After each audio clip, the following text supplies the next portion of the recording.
নমস্কার বন্ধুরা, এই সিজনে যদি এই রেসিপিটা না খেয়ে থাকেন তাহলে অনেক কিছু মিস করবেন। কাঁঠাল বীজ দিয়ে যে এত দারুণ স্বাদের একটা রেসিপি হয়, একবার বাড়িতে ট্রাই করলে বুঝতে পারবেন যেটা কতটা সুস্বাদু হয়। এখানে আমি কিছুটা কাঁঠাল বীজ বেশ ভালোভাবে পরিষ্কার করে ধুয়ে 10 মিনিট জলে সেদ্ধ করে নিয়েছি। এরপর জল ঝরিয়ে একটু ঠান্ডা করে একটা মিক্সির জারে দিয়ে দিলাম। আর এখানে একটু পরিমাণ মতো জল দিয়ে আমি এটাকে একটু পেস্ট করে নেব। জল ছাড়া এটা পেস্ট হবে না, কারণ এটা খুব আঠালো টাইপের, তো ওর জন্য। দেখুন আমি এরকম পেস্ট করে নিয়েছি। একটু দানা ভাব থাকলে তাতে কোনো অসুবিধা নেই। এরপর আমি কড়াইতে একটু সর্ষের তেল দিলাম আর দিয়ে দিচ্ছি ফোড়নের জন্য তেজপাতা, শুকনো লঙ্কা আর কিছুটা সাদা জিরে।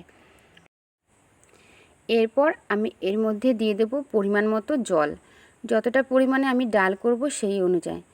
আর এই জলটা একটু বেশি পরিমাণে দিতে হবে, যাতে কাঁঠাল বীজটা বেশ সাথে মিশে যায় আর এই ডালটা ঠান্ডা হলে একটু ঘন হয়ে যায়। এর জন্য আমি প্রথমেই একটু পাতলা করে এই কাঁঠালের বীজের পেস্টটা গুলিয়ে নেব। আর মিক্সি ধুয়ে বেশ পরিষ্কার করে আমি এখানে কিছুটা পরিমাণ আরও জল দিয়ে দিলাম। এরপর দিয়ে দিচ্ছি হলুদ, আর স্বাদ অনুসারে দিয়ে দিলাম নুন আর চিনি। আর একটা ডাবু হাতা দিয়ে আমি বেশ ভালোভাবে ওই পেস্টটাকে এই জলের সাথে একদম মিশিয়ে দেব, যাতে কাঁঠালের বীজগুলো একবারে জলের সাথে বেশ ভালোভাবে মিশে ডালে পরিণত হয়। আর ডালটাকে আমি 10 মিনিট বেশ ভালোভাবে ফুটিয়ে একটা পাত্রে নামিয়ে নেব। এরপর একটা তড়কা প্যানে আমি আরও কিছুটা পরিমাণ সর্ষের তেল দিলাম। আর এটা সর্ষের তেলেই করবেন, খেতে বেশি স্বাদ হয়।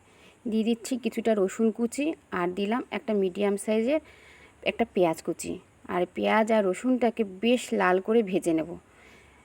যখন দেখব পুরোপুরি লাল করে ভাজা হয়েছে, এর মধ্যে কালারের জন্য একটু সামান্য পরিমাণ আমি শুকনো লঙ্কার গুঁড়ো দিচ্ছি। আর কয়েকটা চেরা কাঁচা লঙ্কা দিয়ে আমি গ্যাসের ফ্লেমটা অফ করে দেব। আর এই ডালের মধ্যে এই তরকাটা দেওয়ার কারণে ডালটা খেতে আরও সুস্বাদু হয় আর একটা সুন্দর গন্ধ বেরোয়। বন্ধুরা, বাড়িতে একবার ডালটা রান্না করে দেখবে, খুবই সুন্দর লাগে। কেউ ধরতে পারবে না যেটা কাঁঠাল বীজ থেকে করা হয়। তাহলে আজকে করুন, আর ভালো লাগলে প্লিজ একটা লাইক করবেন, কমেন্ট করে আর সাবস্ক্রাইব করে আমার পাশে থাকবেন। আবার দেখা হবে নতুন কোনো রেসিপির সাথে। সুস্থ থাকুন, ভালো থাকুন।